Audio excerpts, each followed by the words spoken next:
Yeah. So how do we wake up? Okay. I think people have to wake up by themselves, and that can be triggered by seeing other people do it differently. I mean, I know for myself as an Aussie in America for 18 years, when I've talked about such things, sometimes I get the reaction of, well, if you don't like it, go back where you came from. And thank you, goodbye. But a lot of the time I get people saying, wow, I didn't know that. Tell me more, tell me more. How else do you see our culture from the outside? So that just giving information gets people thinking and talking and questioning. Yeah. Mm-hmm. So spreading the news, if you like, sharing knowledge and experience is a great way to help people do that. And it's one of the reasons, you know, I've created the website, and one of the reasons we're doing this video is just to give people some new ideas, some new input, and it's up to them what they do with it. Yeah. Well, I think we've got some really great tools at our fingertips now. I think part of this awakening is happening in response to information access on the web. Yeah. You know, in its greatest form has the potential to be democratic in that way, although there are all kinds of things that influence it. It still, I think, largely is a good tool. Yeah. Well, I also think in a strange and sort of unintended consequence of the Bush administration was that it really did get a lot of Americans questioning this country. Yeah. You know, when suddenly America's torturing people and throwing out Geneva Conventions and suspending habeas corpus, a lot of Americans were kind of like, what? You know, that's not America. And it's not America. Yeah, that's not what America's about or stands for. It was a tragedy to me. Okay, so back to your question. So the first thing is absolutely start to question, start to look for other points of view and see what else might be there that works for you. On a more personal, and one more cultural thing that supports this body image is that one of the ways you get to have good consumers is to deny death. Because if we didn't die, then a lot of consumerism would make sense. If you live forever, then it pays to accumulate stuff. It pays to, you know, do a lot of the things that we're told have to be done. So what happens in America is this massive denial of death, which in turn generates this, what?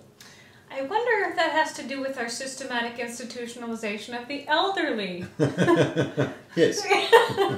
And denial of them to a large degree. That's what I'm saying. And I even see that come through in separation of generations. Oh, yeah. Yeah, where young people almost never interact with, you know, older or old people, vice versa.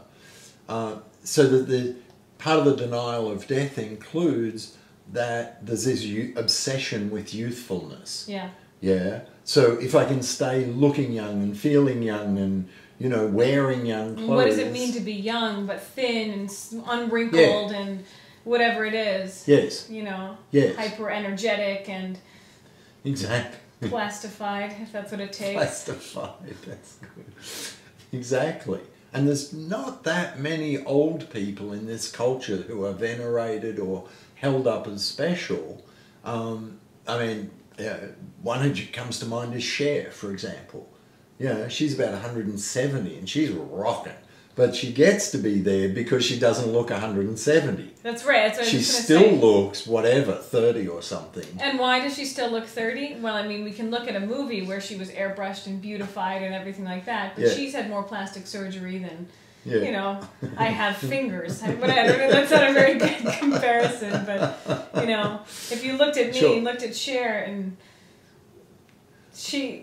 And you've hardly had any plastic Hardly. surgery. I mean, just a couple touch-ups here and there.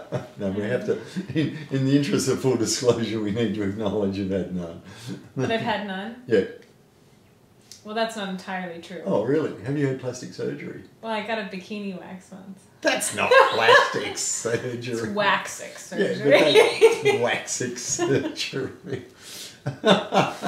I mean, by the way, when I talk about all this, it's in the nature of humans to like to look good and be attractive. Of course. That's one thing. But the level of obsession and judgment and fear that you've shared, that pretty much every American female I've ever met has shared some version of that. That's not fun or healthy. And even when you are beautiful, as you clearly are, you don't get to enjoy it.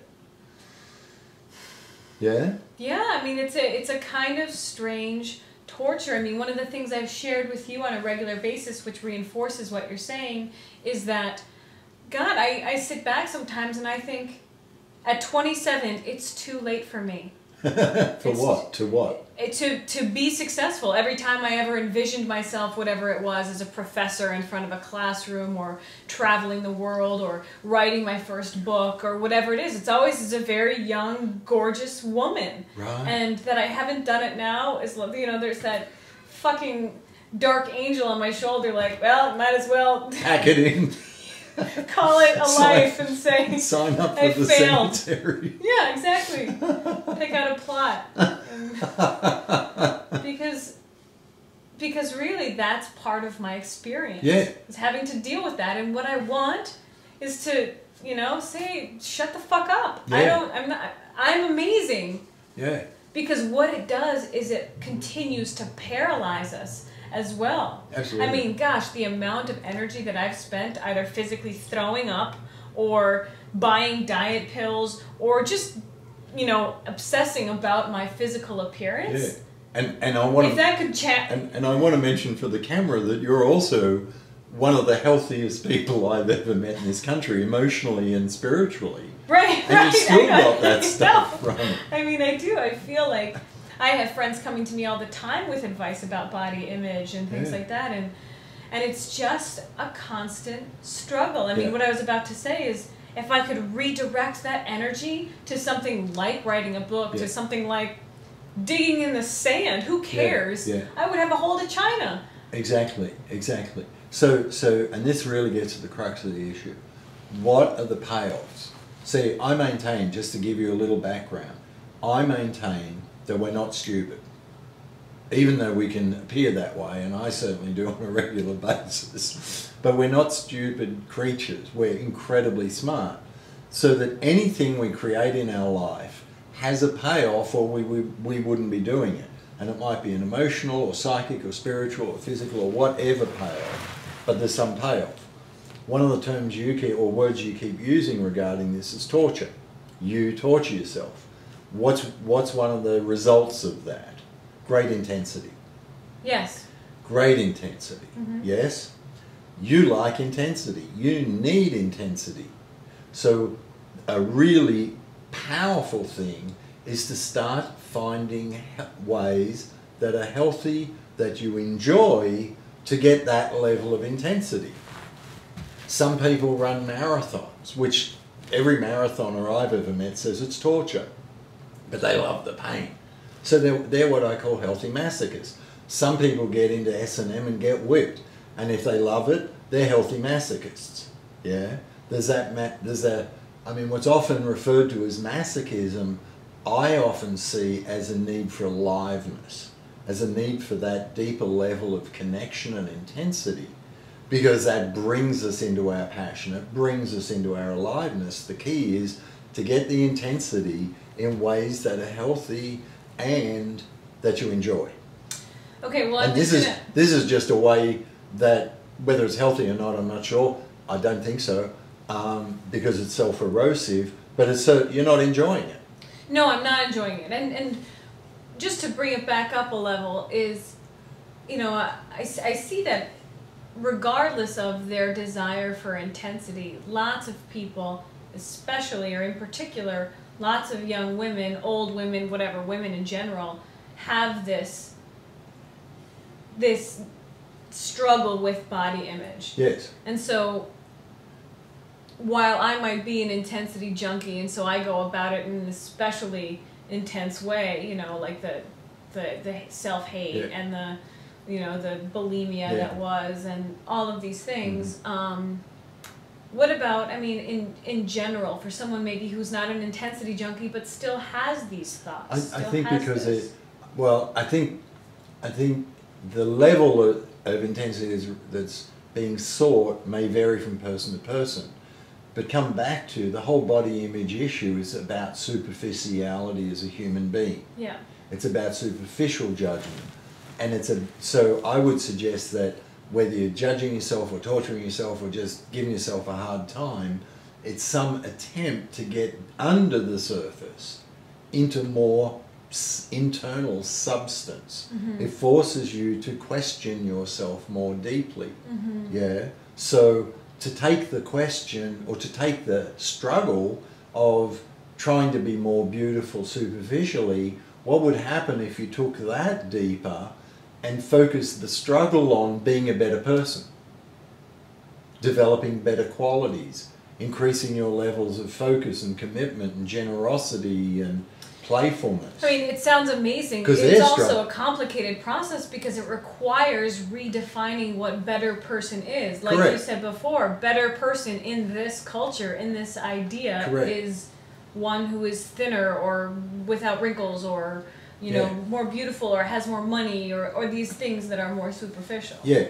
And there's no accident. And I've said it to you and I've said it to other attractive young female friends in America. You're a beautiful woman and you look good too.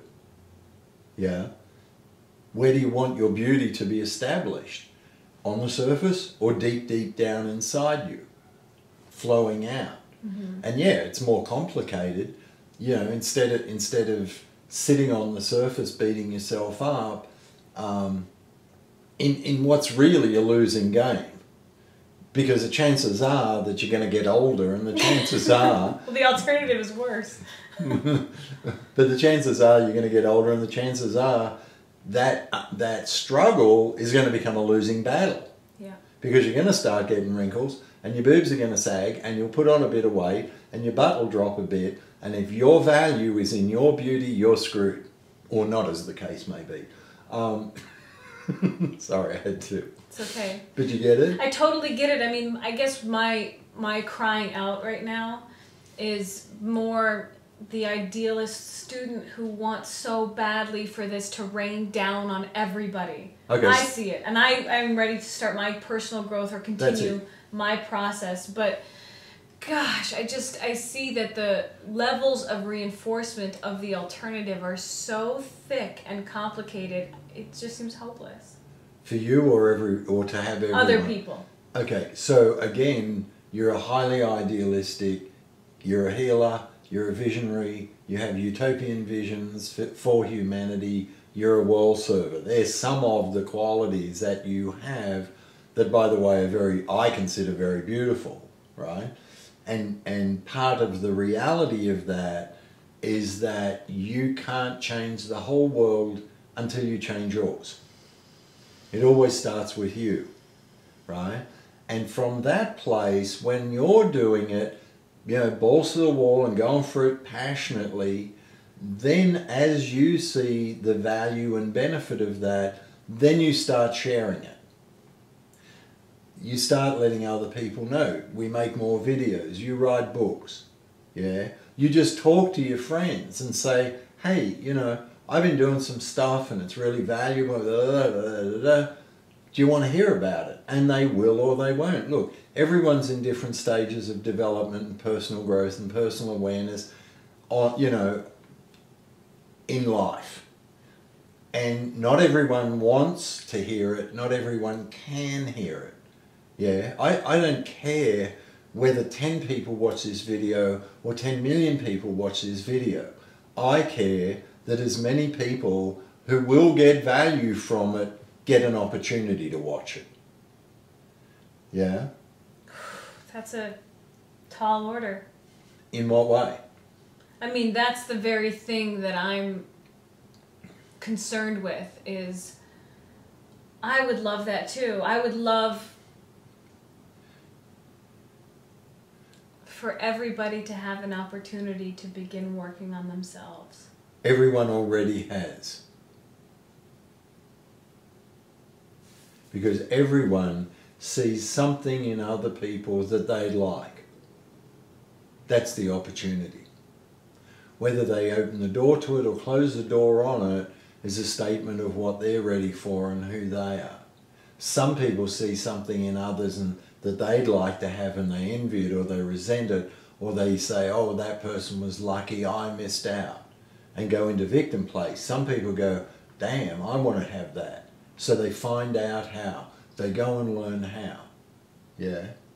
Well, that's easy. You just have to go to Walgreens and buy the special all-natural cucumber eye gel, and you got it.